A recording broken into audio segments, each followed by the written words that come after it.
se retrouve pour une nouvelle vidéo et une vidéo super spéciale. Voilà, alors c'est une vidéo différente de d'habitude, tout simplement car je n'ai rien écrit. Voilà, je vais parler devant la caméra, je vais vous parler à cœur ouvert de moi, hein, c'est le but de la vidéo. Mais j'ai vraiment des choses à vous apprendre à travers cette vidéo, donc j'aimerais que vous restez là, s'il vous plaît. Comme vous avez vu le titre, aujourd'hui on va parler de mon secret. Voilà, alors en fait ces derniers temps, j'ai beaucoup évolué sur ces 2 dernières années et j'ai appris pas mal de choses sur le bonheur, comment être heureux, comment être positif, avoir des good vibes, etc.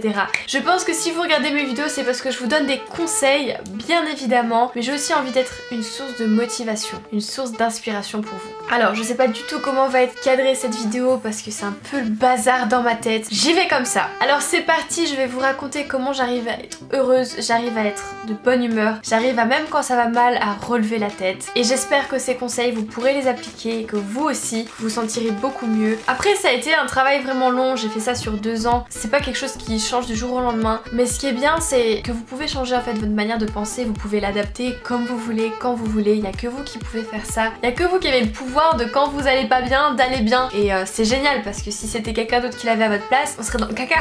Bref, j'arrête de papoter, c'est parti. Alors la première chose que j'ai apprise assez récemment d'ailleurs, au cours de cette dernière année, c'est que votre bonheur ne doit dépendre de personne. Que ce soit vos parents, vos amis, votre petit ami ou votre petite amie. En fait, le bonheur ça vient de soi-même, au fond de soi, et ça peut pas être cherché. Je veux dire, on ne peut pas chercher le bonheur dans le matériel, on ne peut pas chercher le bonheur auprès de quelqu'un. On peut pas dire oh je suis triste dans ma vie, je n'ai pas de copain, j'aimerais avoir un copain pour être heureuse. En fait, vous serez jamais heureux ou heureuse si vous pensez comme ça. Le bonheur c'est tout simplement se sentir bien avec soi-même, pratiquer ce qu'on a envie de faire ce que l'on veut quand on veut et avoir en fait tous les droits. C'est ça le bonheur, c'est ça la liberté, et au final on est dans une société où on n'est pas du tout libre et on a une grosse pression par rapport aux autres, au regard des autres, à la société, à l'image de la beauté qu'on nous renvoie, l'image de comment il faut être pour être parfait, comment il faut être pour être heureux, etc. En fait au final ça n'a rien à voir. Je pense qu'on peut être heureux sans luxe, sans une belle voiture, sans une belle maison.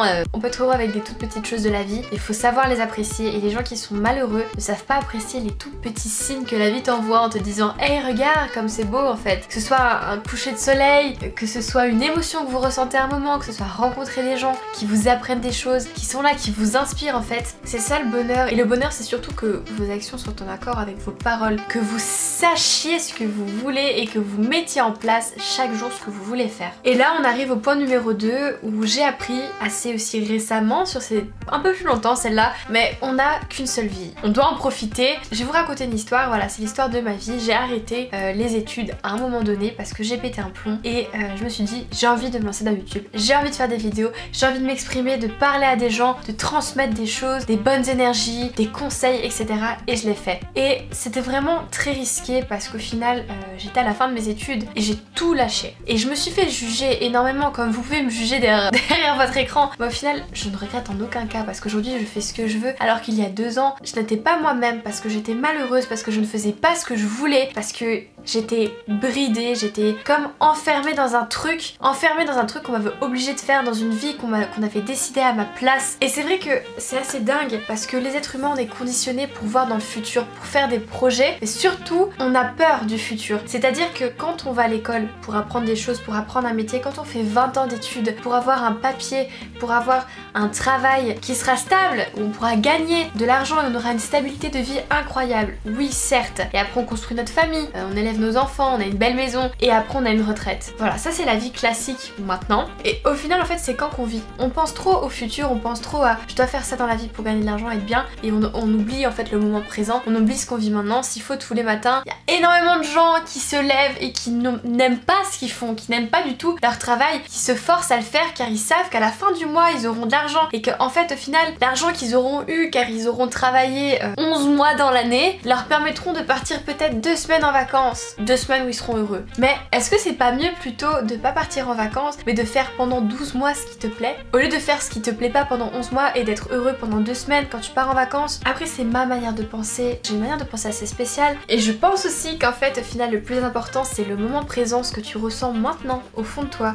Est-ce que t'es heureux ou pas? Pose-toi la question, est-ce que t'aimes ta vie? Est-ce que... Je pense qu'on peut dire qu'on est heureux à partir du moment où il n'y a rien qu'on voudrait changer dans notre vie. Voilà, je pense qu'on a tous des rêves, on a tous envie de quelque chose, mais la plupart du temps on se trouve tous des excuses. Ouais non mais ça c'est pas pour moi, ça j'y arriverai pas, oh mais on verra plus tard. Genre en fait on a des rêves mais ils sont pour plus tard. Et le problème c'est qu'en fait c'est ce que tu fais aujourd'hui qui détermine ce que tu feras demain, qui détermine ce que tu feras dans ta vie. Alors pourquoi est-ce que tu devrais attendre de faire ça la semaine d'après ou les mois d'après pour être heureux, pour enfin avoir la vie que tu veux? Alors je pense qu'en troisième il faut vraiment arrêter de se trouver des excuses parce que c'est pas donné qu'aux autres. Clairement vous avez le droit de vivre vos rêves, vous avez le droit de vivre de vos passions. Et je pense que si tu te donnes à fond dans ce que tu fais, dans tes projets, ça marche de toute façon. Mais il faut juste se donner à fond. Mais quand je dis à fond, c'est vivre pour ça. Si t'as une idée en tête, que t'as envie que ce soit ton rêve, mais que tu vis pour ça, ça marchera forcément. Ça, je l'ai aussi appris très récemment. Du coup voilà IFA, c'était un peu les 3 choses que j'ai appris ces temps qui m'aident à me sentir bien, qui m'aident à me sentir heureuse. Et aussi une dernière petite chose, c'est que quand ça va pas, il faut relativiser. Si ça va pas, c'est parce que tu as décidé que ça allait pas. T'as décidé que dans ta tête, t'étais triste à cause d'un truc qui s'est passé. Si par exemple demain, ta copine te largue, tu te sens très mal, t'as l'impression que c'est la fin de ta vie, t'as plus aucun but, etc. Mais au final non, parce que toi t'es là, t'as tes projets, t'as tes ambitions, t'es toi-même, t'as ta force. Et ça en revient au fait qu'il faut absolument pas que votre bonheur dépende de quelqu'un, car forcément de quelqu'un ou de quelque chose de matériel, car si cette chose ou cette personne s'en va de votre vie, bah vous ne serez plus heureux. Donc il faut vraiment que vous trouviez ce bonheur à l'intérieur de vous-même et que quand ça va pas, vous essayez de voir les choses dans le bon sens. Voilà, il y a des gens qui sont pessimistes et des gens qui sont optimistes, et moi je fais partie des gens qui ont décidé d'être optimistes. Je suis pas née optimiste, hein, loin de là. J'ai vraiment une enfance pas facile, une adolescence très difficile, mais aujourd'hui j'ai envie de voir la vie correctement, j'ai envie de voir la vie du beau côté, j'ai envie de voir tout ce que la vie a à m'apporter, j'ai pas envie de me concentrer sur les choses négatives, et en fait c'est un choix tout simplement. Et ce choix, si vous avez envie de le faire et que vous le faites maintenant, c'est un travail à faire sur soi-même. Et voilà, j'espère qu'en tout cas moi j'ai pu vous aider avec mes paroles. C'était une vidéo un peu spéciale parce que je parle comme ça, à cœur ouvert, sans plan, sans rien, mais j'espère vraiment qu'elle vous a fait plaisir et que peut-être, je l'espère, vous verrez la vie un peu plus positivement, parce qu'il faut pas oublier que la vie c'est un cadeau, c'est pas quelque chose de dû. À chaque moment ça peut s'arrêter, donc il faut arrêter de trop projeter pour l'avenir, d'essayer de vivre de votre passion, de faire ce que vous voulez faire dans votre vie, parce que c'est pas vos parents qui décident pour vous. Oui, les autres peuvent influencer vos décisions et vos choix dans la vie, mais seulement si vous acceptez qu'ils vous influencent. Donc c'est un peu tout, je sais que c'est un peu complexe comme vidéo, c'est un peu lourd comme sujet, mais j'espère sincèrement que je me suis fait comprendre. Si vous avez des questions, n'hésitez pas à me les poser en commentaire, je viens avec plaisir vous répondre à MIFA. N'hésitez pas à lâcher un gros pouce bleu et surtout partager cette vidéo, elle peut être intéressante. Si vous avez des gens dans votre entourage qui sont tristes en ce moment, qui ont un petit coup de déprime, montrez-leur ça, j'espère que ça va vraiment les rebooster. Et quand tout ça c'est fait, nous se dit à dimanche pour une prochaine vidéo. La MIFA, je vous fais des gros bisous, love you so much. Mouah.